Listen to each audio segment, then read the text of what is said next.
আসসালামু আলাইকুম রহমতুল্লাহ। আলহামদুলিল্লাহ, সমস্ত প্রশংসা আল্লাহ রাব্বুল আলমিনের জন্য যে আল্লাহ রাব্বুল আলমিন আজকের এই ফনিক সাউন্ডের ক্লাসটি করার জন্য তৌফিক দান করেছেন। এই জন্য সেই রবের প্রতি লাখো কোটি শুকরিয়া আদায় করি, সবাই বলে আলহামদুলিল্লাহ। আজকে আমাদের ৪র্থ নম্বর class phonic sound of English alphabet. গত ক্লাসে আমরা শিখেছিলাম এফ থেকে নিয়ে এল পর্যন্ত। আজকে আমরা শিখব এম থেকে নিয়ে থি পর্যন্ত। এম থেকে নিয়ে থি পর্যন্ত প্রত্যেকটি লেটারের যে সাউন্ডগুলো আছে সেই সাউন্ডগুলো দিয়েছি, এবং যে সাউন্ডগুলো সবচেয়ে বেশি ব্যবহৃত, প্রচুর ব্যবহৃত, সেইগুলো আজকে আমরা একটু প্র্যাকটিস করব। যেগুলোর ব্যবহার কম হয় পরবর্তীতে আমরা ধীরে ধীরে বাড়তি ক্লাস দিয়ে সেই বিষয়গুলো আমরা জেনে নেব। তাহলে চলেন আজকের ক্লাস আমরা শুরু করি। M is for mo. M is for mo. তাহলে আমরা একটু বলি, M is for mo, mo mo man. M is for man. M is for mo, mo mo mango. M is for mango. N is for no, no no net. M is for net. N is for no, no no nest. M is for nest. O is for Rob. O is for O is for not. O is for not. তাহলে আমরা এখানে দেখেন ও এর sound আছে, কিন্তু অনেকগুলো sound আছে। তাহলে এই যদি আমরা 4-5টা সাউন্ড সম্পর্কে ও এর জানতে চাই, তাহলে একটা ক্লাসে শুধু ওকে নিয়ে আলোচনা করতে হবে। এই জন্য ও এর যে সাউন্ডটা আমরা বেশি তুলনামূলক ব্যবহার করি এটা নিয়ে আমরা আলোচনা করলাম। পরবর্তীতে আমরা ও এর যে আরো বাকিগুলো সাউন্ড আছে এই সাউন্ডগুলো আমরা পরবর্তীতে আলোচনা করা হবে ইনশাআল্লাহ। এফ ইজ ফর ফ। তাহলে এফ ইজ ফর ফ, ফ ফ pen. M is for F is sorry, ভুল হয়ে গেছে, এটা এফ হবে না, ফি হবে। তাহলে ফি ইজ ফর ফ, ফি ইজ ফর ফ। তাহলে ফি ইজ ফর ফ হয় এবং প হয়। তাহলে আমরা জানবো যে ফি কোথায় ফ হবে এবং ফি কোথায় প হবে। এটাও আমরা পরবর্তীতে জানবো যে কোথায় ফিতে প হয়। 80 থেকে 90% জায়গায় শব্দ গঠনের সময় ফি এর সাউন্ড ফ হবে, তবে কিছু কিছু শব্দ গঠনে ফি এর সাউন্ড ফ না হয়ে প হবে। কিভাবে প হবে এটা আমরা পরবর্তীতে কোনো এক ক্লাসের মাধ্যমে ইনশাল্লাহ জানতে পারবো। তাহলে আজকে আমরা জানি ফি ইজ ফর ফ, ফ ফ pen. P is for pen. P is for ফ, ফ ফ paid. P is for pain. P is for ফ, ফ ফ picture. P is for picture. আমাদের এফ এবং ফি, এফতেও ফ আবার ফিতেও ফ। তাহলে আমরা কিভাবে বুঝবো যে এটা এফ এর উচ্চারণ ফ হবে আর ফি এর উচ্চারণ ফ? কিভাবে বুঝবো? এর ছোট্ট একটা পার্থক্য আছে। একটা হলো এফতে ফ উপরের 2 দাঁত নিচের ঠোঁটের সাথে লাগবে, ফ। এফ ইজ ফর ফ, F is for, F is for ফ, এফ ইজ ফর ফ। আর যখন আমরা ফির সাউন্ড দেব তখন কি হবে? ফি ইজ ফর ফ। তাহলে ফি যখন বলবো তখন 2টা ঠোঁটের মাথা কি হবে? লেগে যাবে এবং শুকনো জায়গা। আর যখন এফ এর উচ্চারণ করব তখন কি হবে? উপরের 2টা দাঁত নিচের ঠোঁটের সাথে রাখবে। কি রকম? ফাদা, যেরকম ফাদা, ফাদা। তাহলে ফির সাউন্ড ফ ফেন, ফির সাউন্ড ফ ফেইন, কিন্তু এফ এর সাউন্ড ফ ফাদা, এফ এর সাউন্ড ফ ফ্যান। যেমন এখানে কিন্তু বলা যাবে না যে ফ্যান, এখানে কি হবে? ফ্যান। কি হবে? ফ্যান। তাহলে ফি এর সাউন্ড ফ উচ্চারণ কি রকম হবে? এফ এর সাউন্ড ফ উচ্চারণ কি রকম হবে? বোঝা যাচ্ছে কিনা? নেক্সট, কিউ ইজ ফর খ, কিউ ইজ ফর খ, তাহলে আমরা একটু বলি কিউ ইজ ফর খ, খ খ quality, Q is for cup. Quality. Q is for খ, খ খ quantity, Q is for cup. Quality. Q is for খ, খ খ queen. Q is for cup. Queen. এরকম আরো অনেক শব্দ আছে।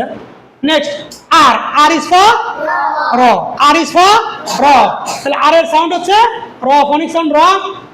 আর ইজ ফর র, র র red, R is for rock. Red. R is for র, র র reject, R is for rock. Reject. S, S তে দন্ত স হয়, তালব্য স হয়, হ হয়, বর্গীয় জ হয়। আজকে শুধুমাত্র আমরা দন্ত সয়ের যে ব্যবহারটা এটা আমরা একটু জানবো। পরবর্তীতে আমরা তালব্য স, স, বর্গীয় জ এগুলো কিভাবে ব্যবহার করা যায়, শব্দের মধ্যে ব্যবহার হয় সেগুলো নিয়ে বিস্তারিত আমরা পরে জানবো। তাহলে এস ইজ ফর স, স স সান, একটু বলি আমরা এস ইজ ফর স, স স sun, S, S is for shop, shop, shop, sad. Next, T. T এর সাউন্ড ঠ, ট, ত, থ, ব। সবচাইতে বেশি ব্যবহার হয় ঠ, তবে ট কিছু কিছু জায়গায় ব্যবহার হয়, যেমনটা আমরা ফি এর সাউন্ড প হয় কোথায়, ফি এর সাউন্ড প হয় কোথায়, এটা আমরা ক্লাসে যেভাবে জানবো ঠিক অনুরূপভাবে পরবর্তীতে কোনো এক ক্লাসে ঠি এর সাউন্ড সচরাচর সব জায়গাতেই ঠ হয়, কিন্তু কোথায় ট হয় সেটা আমরা জানবো। কিন্তু আমরা কিন্তু জেনে আসছি ঠি ইজ ফর ট, টাইগার, তারপরে টেন, টেম্পোরারি, টেলিফোন সব কিছুতে কিন্তু আমরা টি এর সাউন্ড ট পরে আসছি, কিন্তু 80 থেকে 90% জায়গাতে ঠি এর সাউন্ড ঠ হবে, কিছু জায়গা আছে ঠি এর সাউন্ড ট হবে। পরবর্তীতে কোন ক্লাসে আমরা জানবো কোথায় ট হবে, কোথায় ত হবে, কোথায় থ হবে এবং কোথায় দ হবে। আজকে আমরা শুধুমাত্র ঠি এর সাউন্ড ঠ জানবো, যেহেতু এটা দিয়েই বেশি শব্দ গঠন আছে। তাহলে আমরা বলি ঠি ইজ ফর ঠ, ঠ ঠ tiger, T is for top, top, top, 10.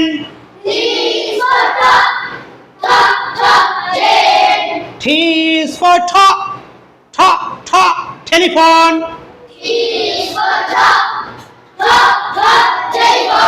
এইভাবে শত শত শব্দ আছে, শত শত হাজার হাজার শব্দ আছে, যে শব্দগুলোতে আমরা ঠি এর সাউন্ড ঠ ব্যবহার করব।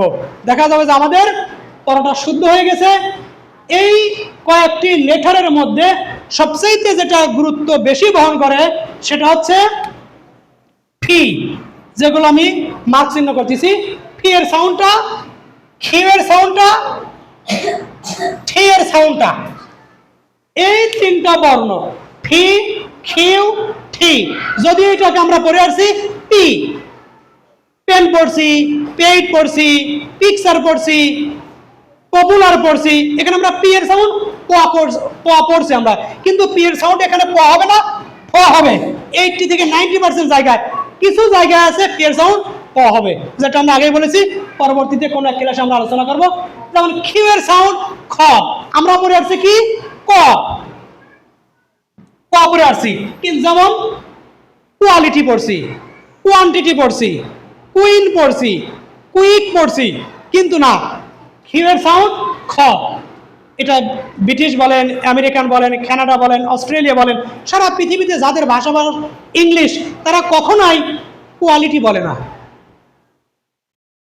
কোয়ালিটি বলে, কখনোই কোয়ান্টিটি বলে না, কোয়ান্টিটি বলে, কখনোই কুইক বলে না, কুইকলি বলে না, কুইকলি বলে, কখনোই কুইন বলে না, কুইন বলে।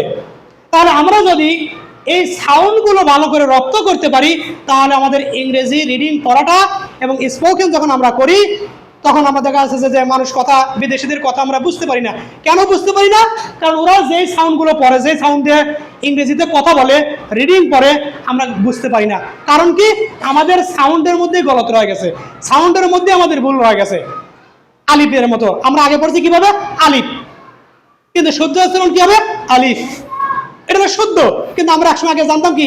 আলিফ। এইভাবে আমরা জানতাম। তাহলে আমরা যেভাবে আরবিটাকে আমরা শুদ্ধ করার চিন্তা করছি, সেম ভাবে ইংরেজি ভাষাটাকে আমরা শুদ্ধ করে শেখার চেষ্টা করব ইনশাআল্লাহ। যেমন টি, টি এর সাউন্ড আমরা আগে পড়ছি কি? ট। যেমন কি পড়ছি? টাইগার পড়ছি, টেন পড়ছি, টেলিফোন পড়ছি, তারপরে টেম্পোরারি পড়ছি, ইত্যাদি ইত্যাদি ভাবে শত শত শব্দ, হাজার হাজার শব্দ আমরা টি এর সাউন্ড আমরা ট দিয়ে পড়ছি। কিন্তু আজকে থেকে আমরা টি এর সাউন্ড ট হবে না, টি এর সাউন্ড কি হবে? ঠ হবে। তাহলে যে তিনটা